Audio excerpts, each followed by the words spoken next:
Hello everyone, আশা করি তোমরা সবাই ভালো আছো, আমিও ভালো আছি। আজকে চলে এলাম একটা ব্রাইডের মেকআপ লুক নিয়ে। কি মিষ্টি ছোট্ট একটা ব্রাইড, তোমরা স্কিন দেখে বুঝতে পারছো ও কিছু করেনি বিয়ের আগে, যেটা ব্রাইডাল ফেসিয়াল বা স্কিন ট্রিটমেন্ট যেটা করা হয় মানে বিয়ের আগে, সেটা ওর করা হয়ে ওঠেনি। ও পরীক্ষা টরীক্ষা ছিল। ওর স্কিন টোন হচ্ছে মিডিয়াম টু ডার্ক। এই স্কিনে যদি আমি মেকআপটা করি তাহলে ফ্ললেস ভালো একটা স্মুথনিং মেকআপটা আসবে না। তার জন্য আমাকে ব্রাইডালের যে একটা ফাইনাল স্কিন ট্রিটমেন্ট করা হয় সেটা আমি একটুখানি ওকে করে দিলাম। ব্রাইডাল স্কিন ট্রিটমেন্ট করে তবে মেকআপের জন্য পুরো রেডি করলাম। আগে আমি টোনারটা দিয়ে দিলাম, তারপর জেল বেস ময়েশ্চারাইজার দিয়ে একটু ভালো করে ম্যাসেজ করে দিলাম। এরপরে আমি প্রাইমারটা দিয়ে দিচ্ছি। ডার্মা দিয়ে আমি একটু স্কিন কারেক্ট করে নিচ্ছি। তো দেখো স্কিনটা কত সুন্দর হয়ে গেছে, আগের থেকে স্কিনটা কত স্মুথনিং দেখাচ্ছে।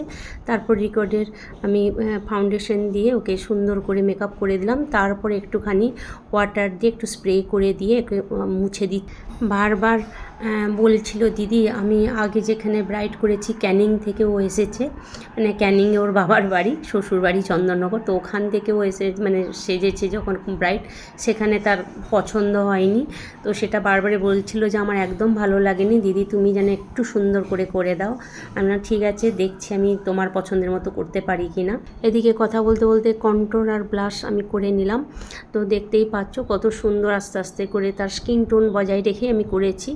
আমি একদমই ওর স্কিন থেকে বেশি করিনি। তো মেকআপের প্রথম দিকে একটু এরকম লাগে, তারপরে আস্তে আস্তে স্কিনে যখন বসে যাবে তখন দেখতেই পাবে।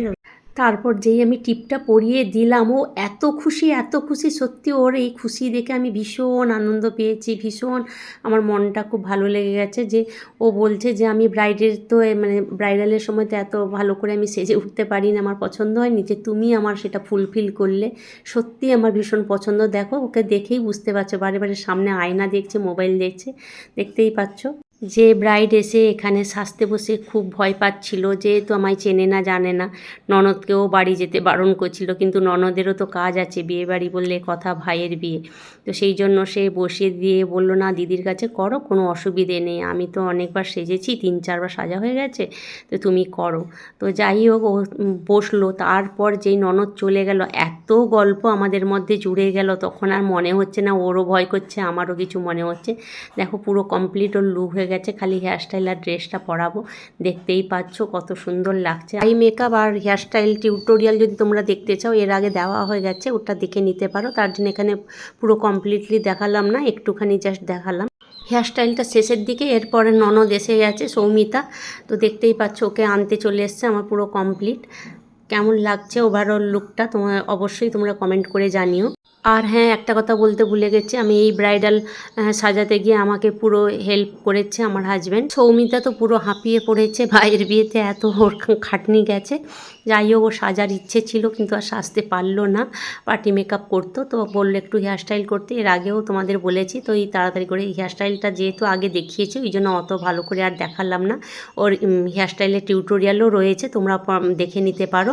তো এই যে দেখতেই পাচ্ছ দুজনকে কেমন লাগছে। সৌমিতা তো বলল, তোমার কাছে আমি চোখ বন্ধ করে একদম ছেড়ে দিয়ে গেছি, আমি জানি তুমি ভালো করে সাজাবে, তো এর থেকে আর বেশি কিছু বলার মতো আমার কিছু নেই। আমি যেহেতু 3বার সেজেছি, তার জন্য আমি আজকে মানে চোখ বন্ধ করে বলতে পারছি। যাই হোক, আমার তো শুনে খুব ভালো লাগলো এরকম ধরনের রিভিউ পেলে। আমার কাজ যদি তোমাদের ভালো লাগে, তোমরা তাহলে আমাকে বুক করতে পারো। আমার স্ক্রিনে দেওয়ার নাম্বার থেকে তোমরা বুক করে নিও। আর আমার স্টুডিও অ্যাভেলেবেল আছে, ও এসে আমার স্টুডিওতেই সেজে